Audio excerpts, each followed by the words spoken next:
Isa na naman pong napakagandang aral ang natutunan ko sa nakaraang pasasalamat tungkol sa pagtanggap sa isa't isa sa loob ng kapatiran.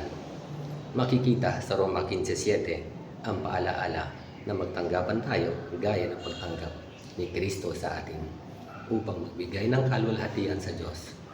Napakahalaga ng bawat isa sa atin sapagkat tayo ay tinabos sa malaking halaga.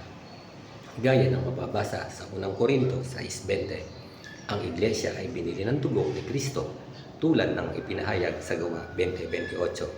Kaya kahit minsan pakiramdam natin ay maliit o walang halaga, dapat nating tandaan na tinanggap tayo ng Diyos at ginawa tayong bahagi ng kanyang katawan.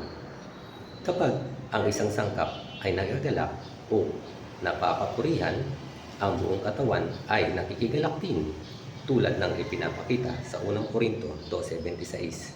Kaya mahalagang matutunan natin tanggapin, igalang at pahalagahan ang bawat kapatid upang manatiling buo at nagkakaisa ang katawan ni Kristo. Salamat po sa Diyos sa mga aral na nagtuturo sa atin na magpahalagahan at magtanggapan sa loob ng kapatiran.